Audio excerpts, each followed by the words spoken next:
Hello. at us. How's it going, guys? Hey, there's Steven Tex-Trek in the Hey, in the Sohail. Hey, thing. Stan. Hello. Thanks for having me this week. Or I'm glad I'm available this week too. Same here. I'm a little under the weather, so my voice is. You guys might have to do the heavy lifting on the talking. But I didn't want to let. I told Rachel I'd sub for her this week, so I didn't want to let her down. So I'm here. And then afterwards, Stan, you're a trooper for coming on here and then doing the salon like pretty much right after. So thank you. Yeah, absolutely. I'm glad to be here. Excited for the salon, but glad to be here too. It's a good community that we're all building together. Absolutely. For those of you who don't know what the salon is, follow Stanley at onlystans85 and you'll find out. Well, let's go ahead and get started. We got a few folks in the audience. It looks like some of our regulars are here. Your wife was missing this week. That is correct, Jill. I forgot to change my name to something else this week. What should I have been this week? I don't know what I could have. I don't know what would have been appropriate except We were maybe talking Sluggo, about, but I thought Sluggo boy, or like your deposit. You forfeit your deposit and your life. um, but I guess who wants to go first and give us your kind of opening thoughts on this episode? I will defer to Braxton. All right, Braxton.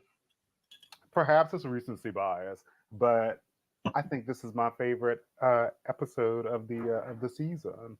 Um, I love Ferengi episodes. I think that Ferengi, like of course are problematic in like their ways, like the women like naked. Like for a while, as the show was going on, I feel like I was only seeing males, and I was like, oh, like okay, maybe they're making a decision not to show the women because it's problematic now because they're going to be naked and stuff.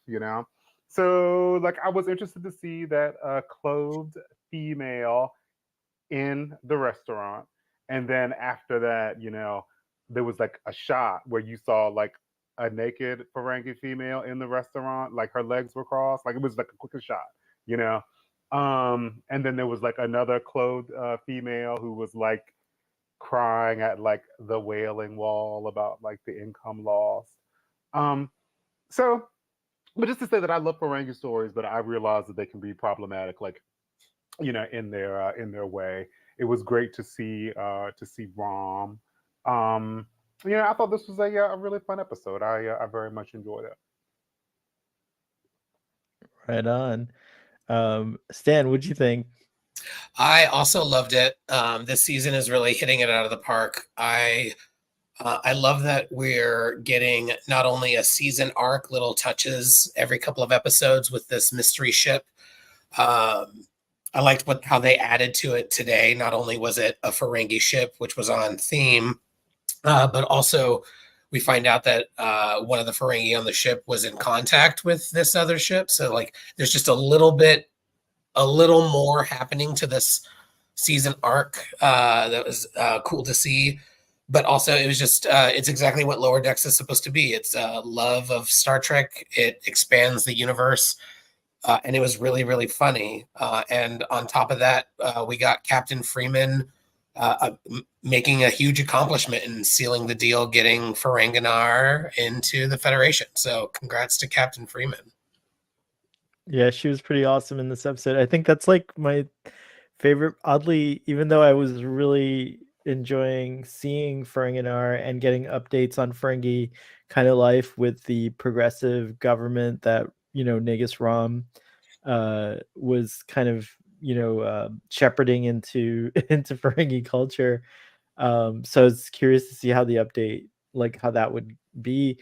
But my favorite part of the episode was all the negotiation stuff and just Carol Freeman being a badass. That was pretty awesome that she was like, she was the hero of the episode. And I like that. I like that Nog was just kind of like they were trolling the Federation, like Nog and Lita, and it was really great to hear Max Grodenchek and oh my gosh, How am I blanking on her name right now? Lita's name, the actor. Chase Ah, Masterson. thank you, Chase Masterson. Oh my gosh, Miss Masterson, I hope you're not hearing this and just like, who is this Starfleet so hail person? This Talin's husband. Oh my goodness. But yeah, I feel like it the was really Ferengi go would ahead. never be in the Federation. Like they would never be allowed to come into the Federation. Like like the thing is like they're not trustworthy like at all.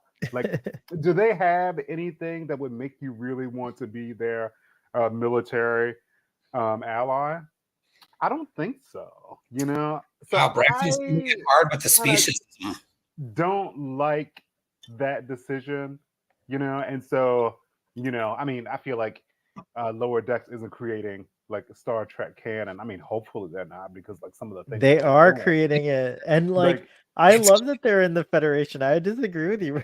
and also, like, I feel like, a lot of people would have a lot of issues with the fact that like the women like shouldn't be wearing clothes and things. Like, they can I, work I close. think they are just too problematic. I have to respectfully disagree because we learned in Deep Space Nine that women were given the right to wear clothing. So the ones that we saw not wearing clothing today, to me, that says that they were doing it by choice. Right. Saw in Discovery that the Ferengi were part of the Federation for a while now, so I liked that that we got to see. One thing that I want to see in Discovery is more of where people are in the 32nd century, and so it's really cool to have Lower Decks filling in that backstory. Now we know when they got to be part of the Federation. It's true. And I like that point, Stan, because that makes sense. Like, it now under Rom's government, like, if you're choosing to be naked, it's your choice now. You're not like being forced to. So it's actually not that problematic as it was before. So they're evolving. Yes. Captain Freeman does say this is their first step into the Ferengi joining the Federation. So they're not quite members yet, but they're starting the process. So don't worry, Braxton. Our precious Federation's not yet destroyed by the Ferengis. Dude, you Lord can't knows you all can't trust the 150 Ferengi. are perfect, and only the Ferengi are problematic. Dude, those rules of acquisition, dude. Will double cross you in a second, dude. No, I don't think that the Ferengi make good allies. I think they're really. I think they'll be surprisingly good allies. At least, well, maybe in the Starfleet Academy show, we'll see a little more of what the Ferengi are like in the 32nd century. But they seem pretty cool. There's a captain there and everything, like in that rotunda. You know, I was Springtime. Oh, go ahead, no, Braxton. I was just gonna say I was very interested in those Ferengi TV shows. Yes, I can't wait till we talk about those shows. Real quick, did you guys notice Springtime's pointing out that the flagship was the USS Toronto? We finally saw the USS Toronto. We've been seeing a bunch of cities of Canada and California. So Parliament class is back. yeah, I love it's that ship. back. We got to see it from like pretty much every angle. Oh, do you have it, Stan? I do. Oh, right on. Hold on, let me put you up here. Ooh, look at that. She's a nice looking vessel. I have a huge affinity for what I lovingly call the sled classes. So this one, the Akira, the Centaur, the Shinjo, or the Walker class with the Shinjo. I Oh love. yeah. That's a nice one. That's a really cool. She looks kind of like the Vancouver. the Vancouver. She looks like the whatchamacallit, the one, the funny looking, like a nicer version of the, what is it that everyone loves? The Nova class, I think it is. Right? Doesn't the Nova have like a deflector dish underneath and then like, I think you're thinking of maybe the Centaur class. Do I have one of those? maybe Or the Steam Runner. Which one am I thinking of? Yeah, maybe the Steam Runner. This one? let me see here. No, it's not that one. I'll show it to you guys. I'll try to pull it up clandestinely here and show it to you guys. But I thought it was called. Did you What's play that? Did you play the new game called Resurgence with? Do you know No, what? not yet. No, not yet. That ship is a Centaur class. I'm wondering if that's the one you're thinking of. I know the one you're talking about has really long pylons that are shaped kind of. They go out and down, right? Like they're very long, and they have like Excelsior looking nacelles, like the same kind of nacelles as the Excelsior, right? Is Must that be the so center? for the audience, but I want to figure this riddle out. This is fun. All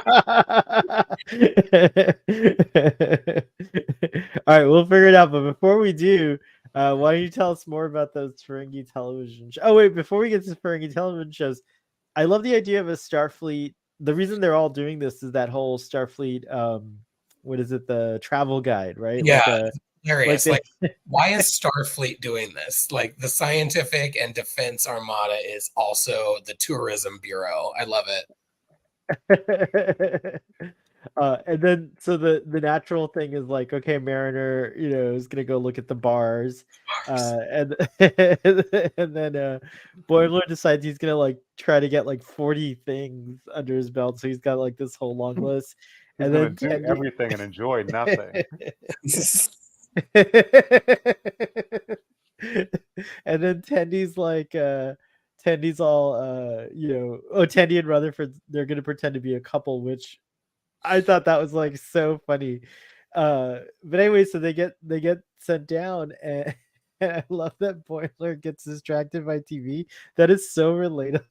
So relatable. Like, it's like I can't tell you how many times I've been like, oh, I'm gonna go out and do this today. And then I turn on the stupid television and then I'm gone. But especially foreign television. Like, have you guys ever watched like French TV or like anything German I've television? watched telenovelas. Japanese television, very interesting. Japanese television takes the cake of like anything that's like like just funny, but also like what's going on? like this is kind of weird. So, what was your favorite TV show tonight on the It may have been the one about relationships. I thought that was fun. Like like they cut it Secretly in so love with quickly you? when he said, "Oh, like like you can love her, but like, or you should ask her out, but like I'm in love with you," and they like cut it so fast, and like like you could have like missed it. I like I, that one, but I think the landlord one's the most relatable these Cop, days. Cop Landlord is such a like, this. It reminded me. The Very Short Trek was very meta this week, and this joke was very meta. Like, Lower Decks fully said a cob and fully said a lob. All cops and all landlords are bastards. Firmly agree. What did they say about cops? Your pet. They were cop landlords. All cops are bastards. All yeah, they were, Pog and Rog, something like that. Cop land. Like, they had guns and like you have an animal over 25 pounds in one of the units.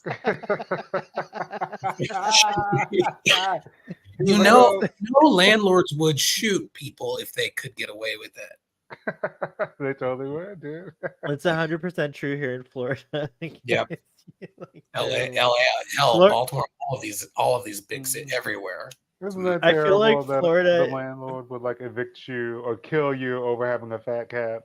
Mm-hmm. and I love but this is like Ferengi culture. It's so funny that this is like and Boimler just gets totally sucked into it. I like that he's at the end of that whole gag at the end. He's got his eyes are like bloodshot and he's in his underwear and he's like just eating food and I don't know what else. He's only been watching TV for 8 hours, dude.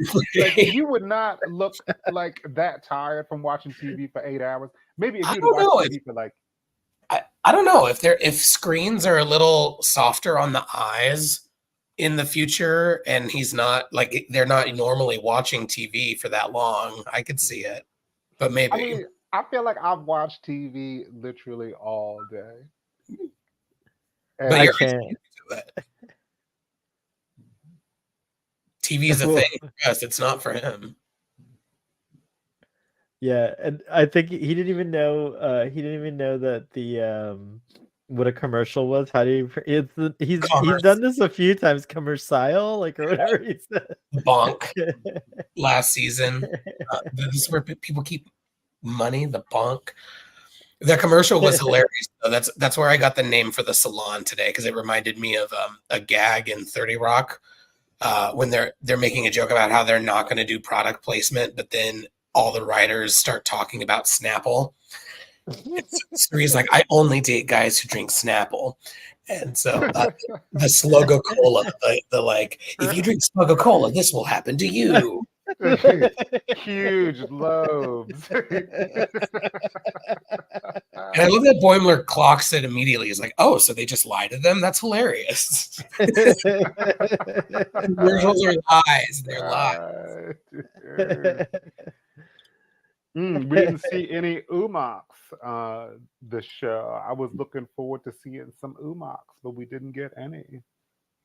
We did not get any. Did we get any examples of Umoks being given? No, I don't think we did. Yeah, no. I guess maybe that was like, that would make it like 13. We did get the return of Mariner's Ferengi friend, and I thought that was kind of a neat thing. I'm starting to get like a little like, Mariner, come on, wake up, like get over it. What's this about? What's this one about? Like, I think this is the first time we've seen her acting this way, where we didn't get a reason in the episode. Like, is this existential crisis? Is she finally growing up and resisting it, or is there something I missed about, like, because most other episodes where she, like the earlier this season when she's acting out with the Moopsie station, like, it's because she misunderstood what Ransom was saying. But here there wasn't really something that we could draw on, right? Did I miss something? Yeah, and they even call out the same thing in the episode. They call her out, like he kind of is like, normally he's like, normally you've got some kind of reason for having this kind of beef, but this time it seems like it's nothing at all. And I think that's the thing, is that Mariner's so used to being on the defensive that she's just now lashing out at nothing, and because out of habit almost, and that's why she's like so bored and kind of just like aggressive, and like I think she's trying to provoke the attention that she's used to having, but it's not it's not working anymore. It doesn't have the same like kind of reward, I guess you could say, that it used to have. I'm kind of getting tired of Mariner. I want her to grow up just a little bit, like just a little bit.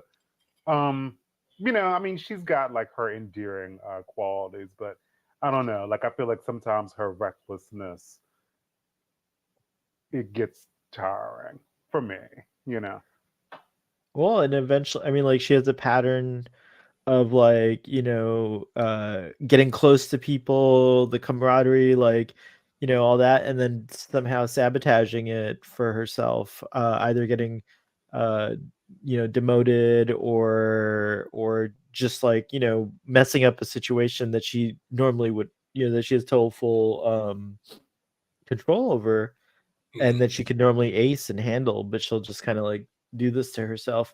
And I think this is the first episode where we're starting to see, I don't know what lies ahead, but I think we're starting to see maybe Mariner kind of like growing up, like you said, like this is kind of like maybe a sign of like her, kind of leaving that attitude behind. Yeah, sometimes when patterns are established, they're hard to get out of. Like David's talking about in the chat, like it's something she got used to, the other shoe drop, and now she's just not sure what to do when things are like she's expecting something to go wrong and then it doesn't. It's like, well, wait. Sometimes when our expectations aren't met, even bad expectations, we get thrown for a loop. Exactly. And then here, David L says, Mariner doesn't seem to trust times when things are going well for her. She waits for the other shoe to drop, and she gets impatient and forces it to happen. Yeah, that's a really good point.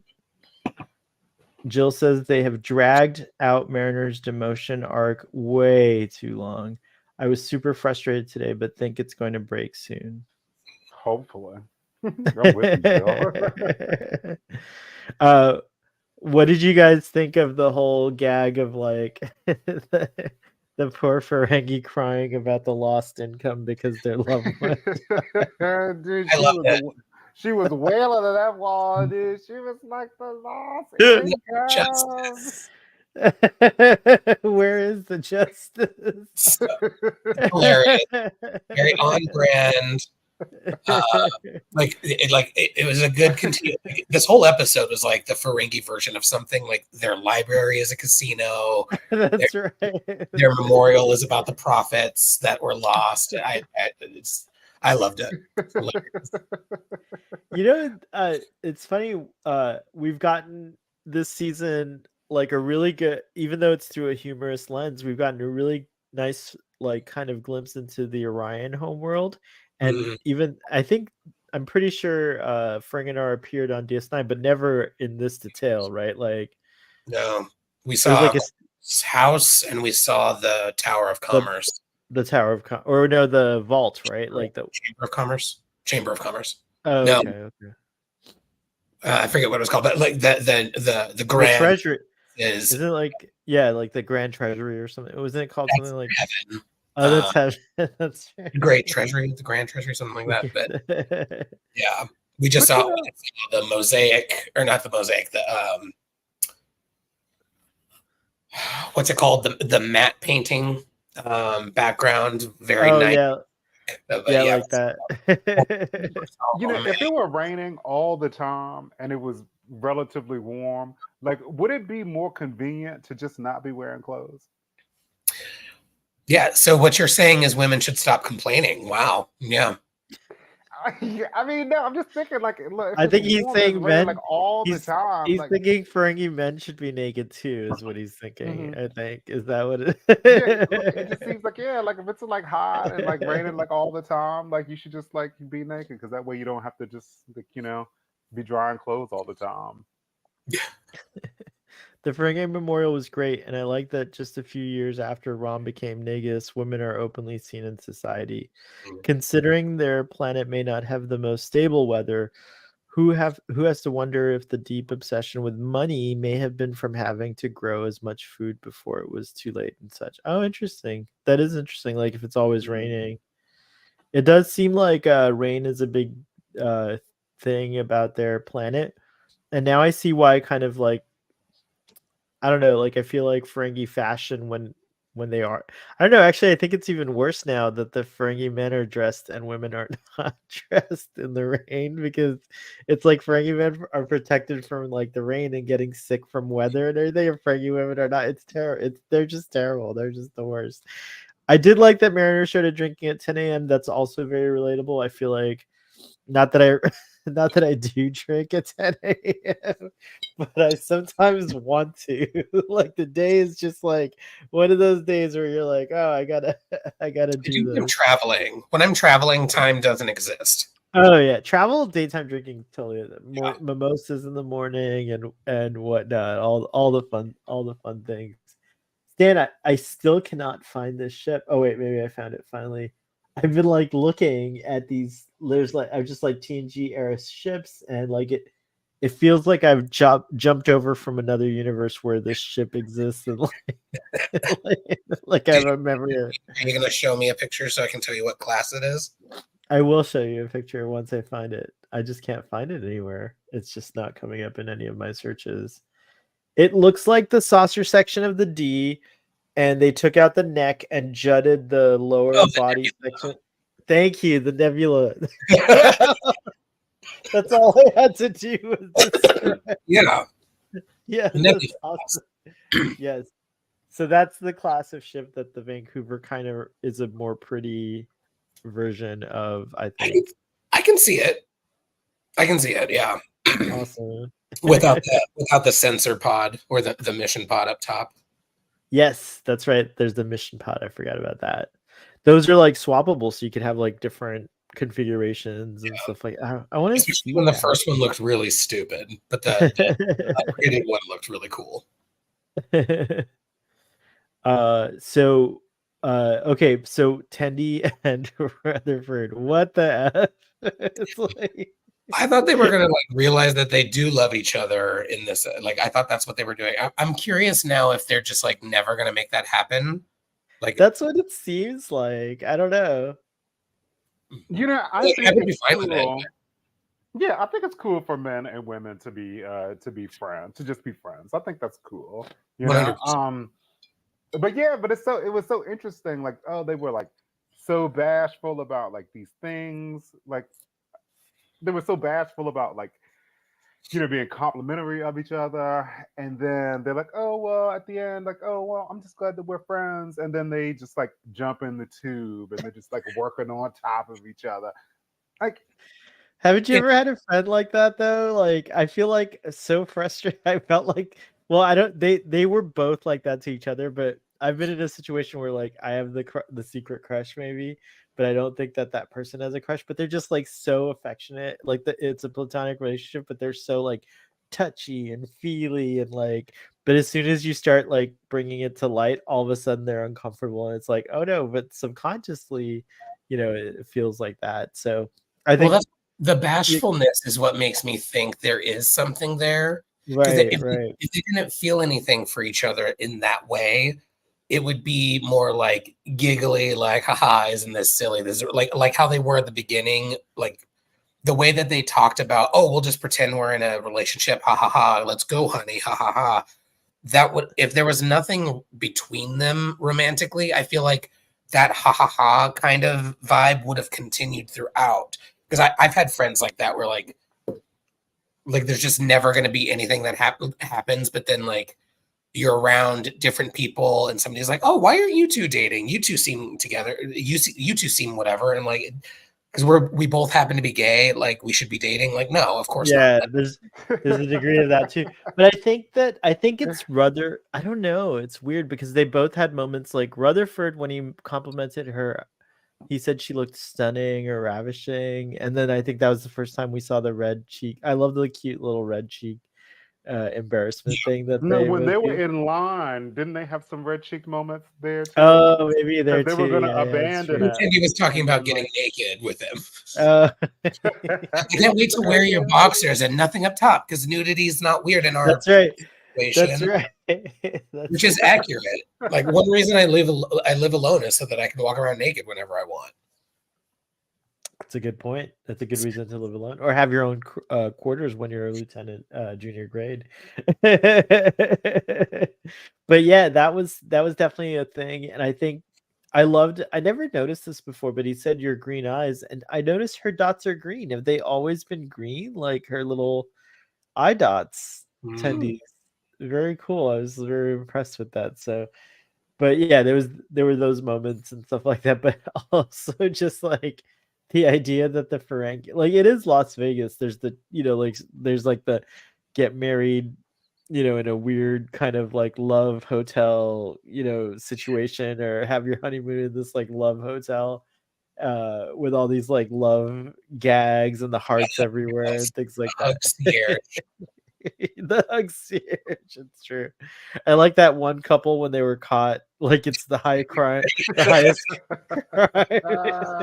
Trying to defraud a restaurant. lie to get a deal, dude.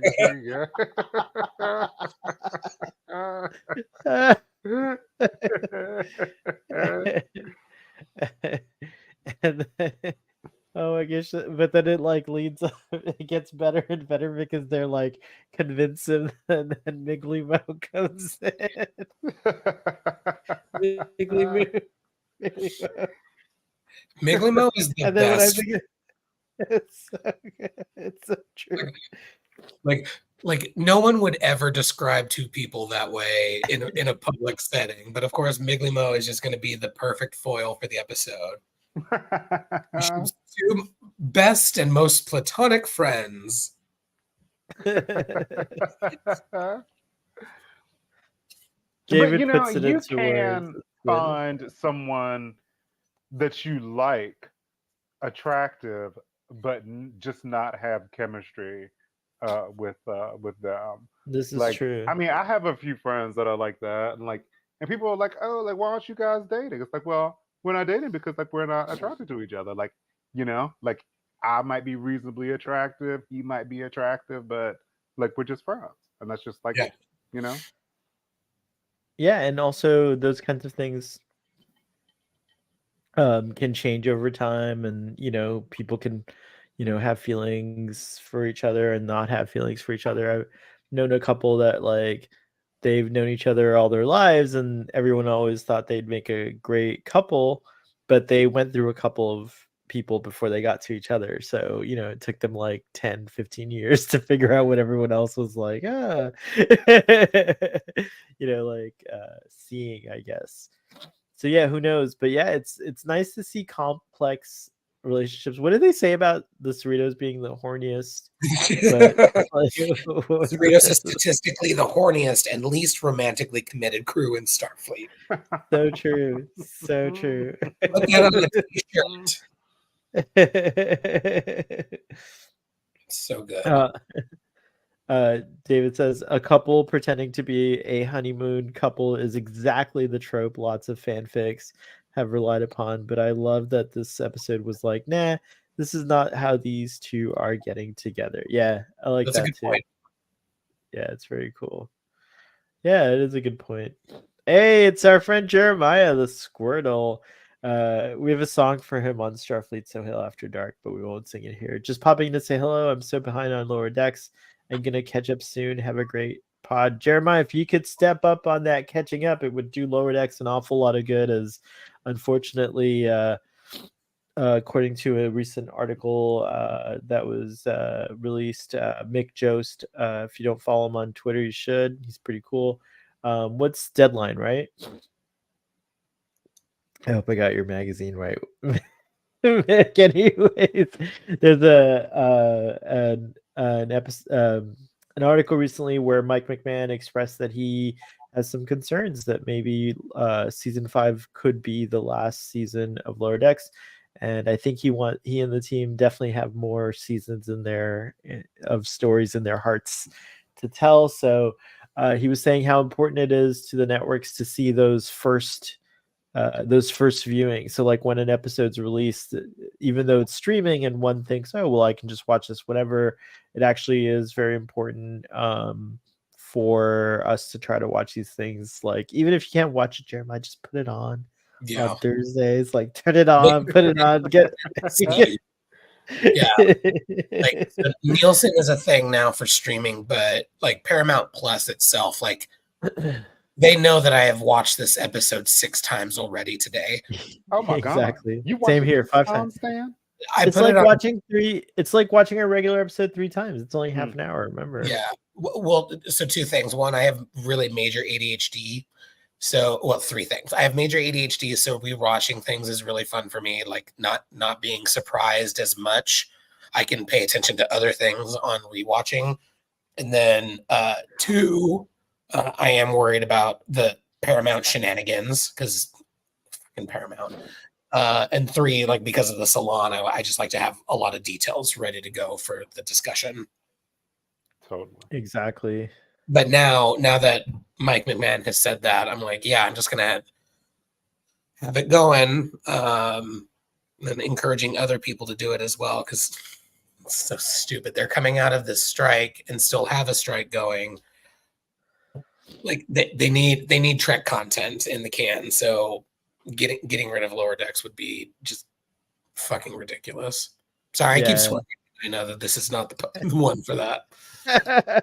That's right. I think you only swore once or twice. There's like a like a thing or whatever. So Lower Decks may have a really limited audience.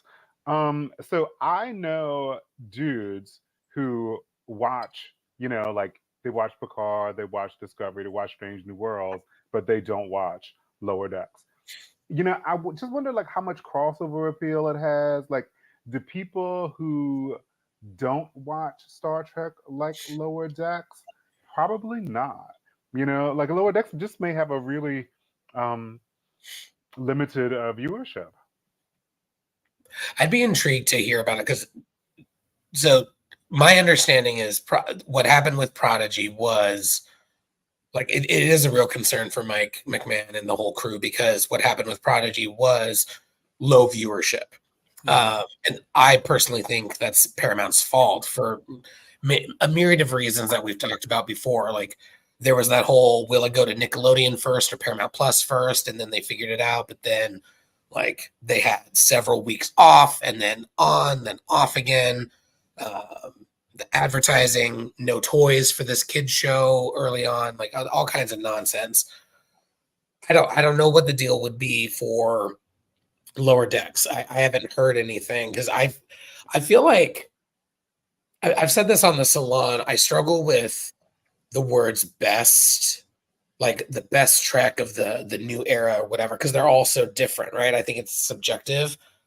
But if I were to put the word best to any of the shows since 2017, it probably would be Lower Decks because it's I think it's one of the more well-rounded shows. They have their shtick that they're doing, but they also are referential. I don't think it's too much. Rarely, it feels like too much, too many Easter eggs. It clearly loves the franchise. It's expanding the franchise. The style is really good. The humor is there. So, like, I love it. And obviously, this is a subjective opinion. So, I don't know what would be going on.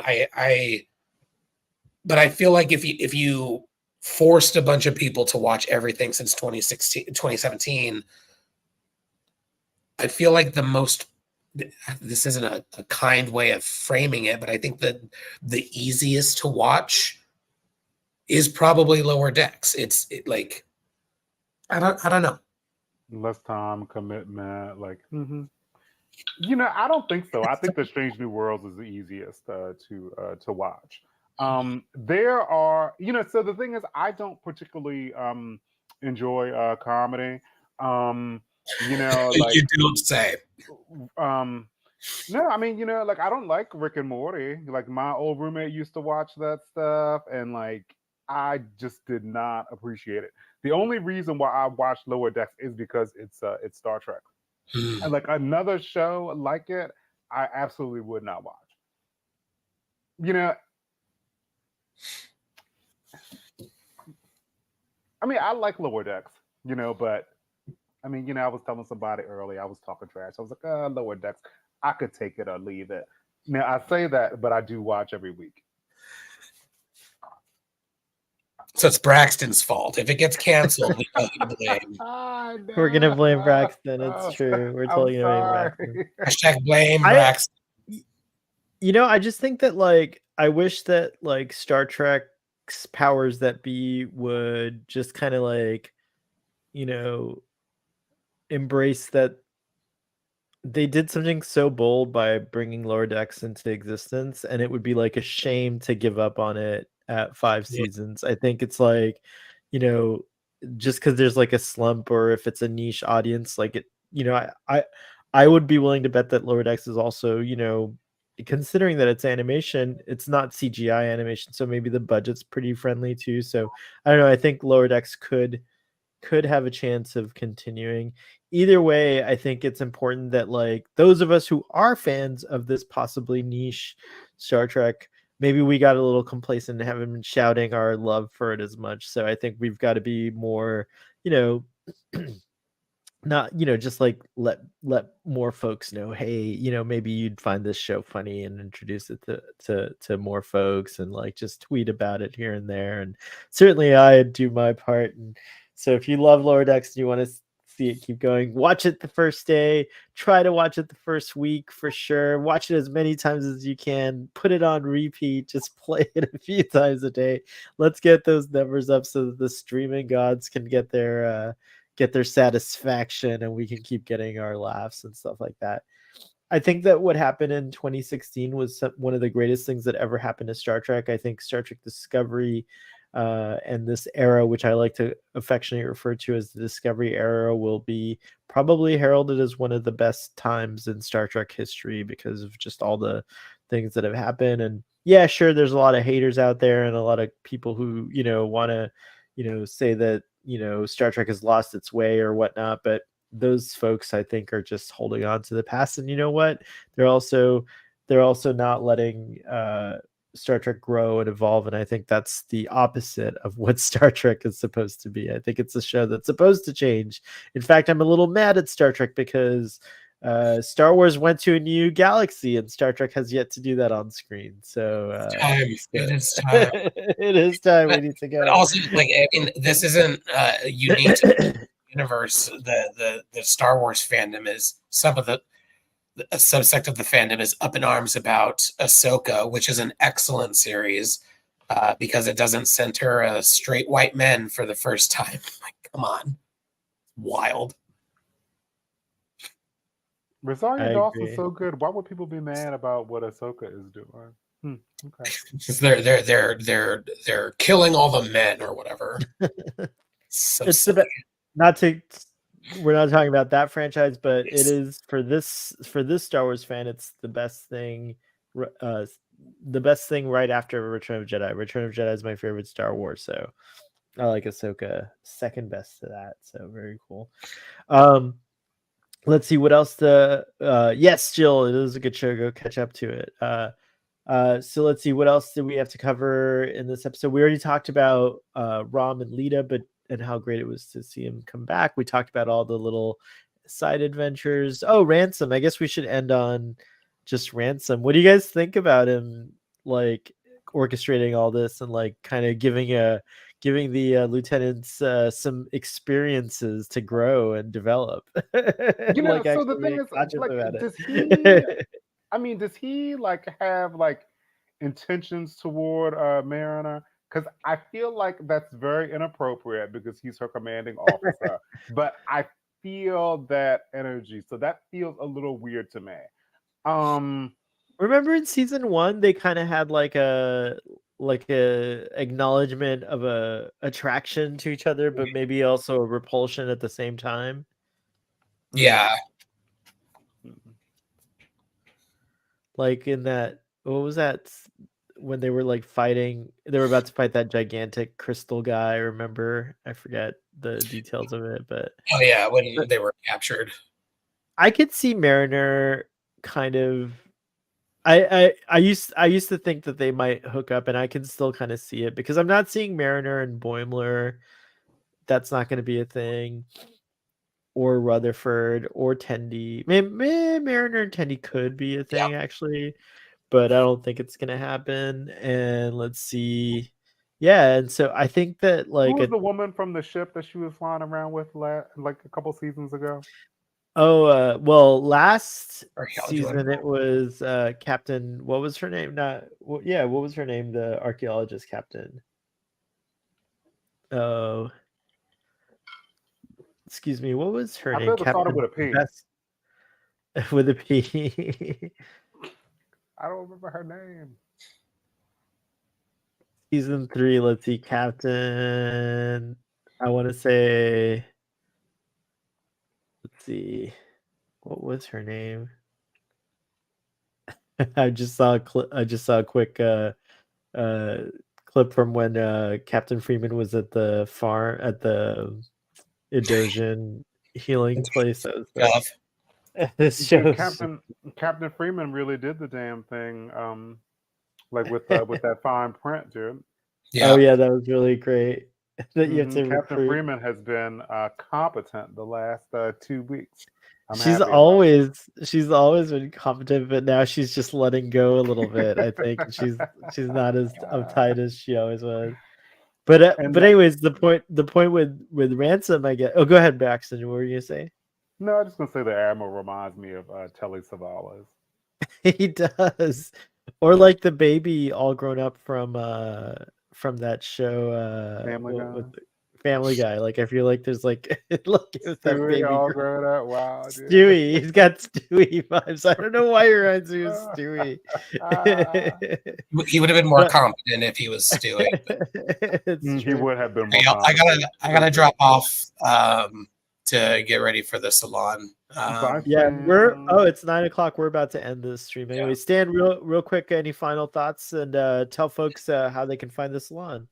Yeah, I love this episode. I love Lower Decks. I hope we get many more seasons of it, or at the very least that like just let Mike McMahon complete his plan. I think it's I think he's hoping for 8 seasons. Yeah. But they're working on the 5th now. So if it gets canceled, if the like whatever they're doing in the 5th season, they are not planning on it to be the end. So hopefully he gets at least one more so that they can wrap up the package as he sees fit. But I love it. We'll be talking about it on the salon at 6:30 Pacific in about half an hour here. You can find it here on YouTube through my the word is handle. My handle. Only and then there's also some links for it on Twitter. I'm also only stands 85 there. So thank you Thanks all for very joining us. Thank you for having me. See you I'll all see you later. in the chat. All right. Well, Braxton, what do you have to say? Final thoughts on this episode before we head out? So I thought this was a great episode. I totally enjoyed it. It started off, and I saw the Ferengi, and I said, "Ooh, this is like what a treat."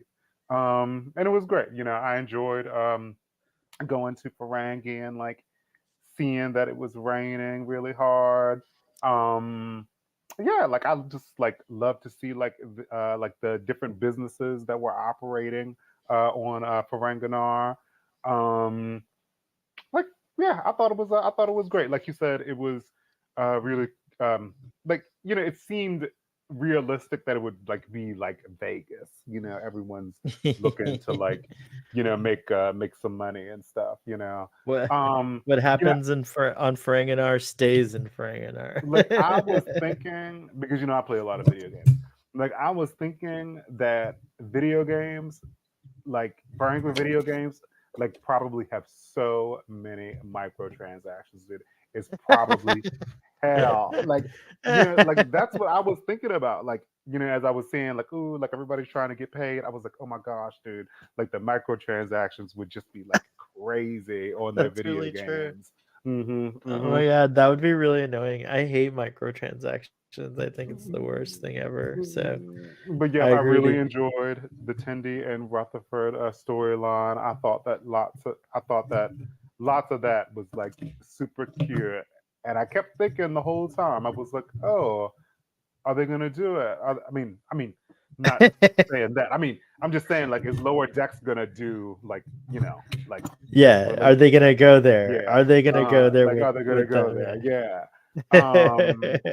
But they didn't, so we kept the status quo. But that's cool. I was feeling the pressure when the dude was like, "Oh yeah, you don't have to do it like in front of us, but like you have to go and like I this forgot about booth, and we're gonna like you have to go be hearing it." consummate. That's And I right. was like, "Oh my gosh, like are they gonna just like go and just like make some noises or something?" But I'm glad that like we didn't have to do all that. We didn't But have to do all that indeed. but it was But great. we got a glimpse of it at the end with the feet and the moaning. Like, this feels right. But but I don't remember Lita as being very shrewd, but maybe she's learned something, but then also I don't remember I kind of DS9 like remember her. that much. I kind of remember her being that way, but I'm excited. That's why I'm excited about revisiting DS9. I've only I I watched DS9 when it like many years ago when it came out on DVD for the first time. I watched the whole series, but I haven't seen it since then, except for in states of inebriation. So I've got to watch it again sober, which I'm very excited to do. Whoa, jeez, Well, Starfleet Sohail's such a mess over here. Anyways, I agree that this is another astoundingly good and funny episode of Star Trek Lower Decks. Whoa, geez, I can't believe. Okay, this is like another just great thing. Lower Decks is like for me, I think it's like comfort food. It's like you know a great way to completely disconnect and and have a good laugh, but also uh to have a show that that kind of like reminds me of all the things that I love about Star Trek, because it is a show that also loves Star Trek. So I think it's totally like a show that I cherish it, so I hope it sticks around. But before we go, I just want to promote real quickly to anyone who's still hanging out in the chat and in the audience. That tomorrow, Friday, there will be a deep dive here on Tex-Trek of this episode. Fathery and Aaron Harvey will be hosting. Aaron hosts his own show called Drawn to Trek, which has celebrated and continues to celebrate Star Trek animation. And we are celebrating 50 years of Star Trek animation this year. So with that, we do have a Gorn egg. Aaron's been taking the Tex-Trek tradition of Gorn eggs, and he's been creating these little kind of short videos on YouTube. So Scotty, if you could queue up the Gorn egg. I wonder if he's let's see, our engineer's not there. Let me just type a little thing. Yes, we do. All right, so yeah, if our engineer can put up this Gorn egg so that we can see it while we wait for that, let's go to the audience real quick. I guess our engineer. This week's There we Gorn go. egg. Here go- What are Gorn eggs? They're Easter eggs, in-jokes, and continuity connections we feel are worth pointing out. When Boimler drops off his bags at his room at Loeb's Lodge, there are two pieces of decor that are more than what they seem. First, the wall art just above the bed is based on the Paramount logo. By the way, the bed has a lobe-shaped headboard. And the view screen is a giant CBS eye. It feels appropriate to have all of his branding show up on Ferenginar. Bonus observation, Ferengi credits run from the top of the screen to the bottom, whereas Earth credits run bottom to top. Tune in to Drawn to Trek for more Gorn eggs. Friday, we're live at 7 p.m. Central, 5 p.m. Pacific, and Mondays, the audio version, wherever you find your podcasts. That was pretty awesome. All right, so that's it, folks. Thanks for joining us for our first impression show. Next week we'll be back with our usual host, Rachel. I hope to be back too. I hope you're back too, Braxton. Until then, we hope you guys will live long and prosper, and we will see y'all next week.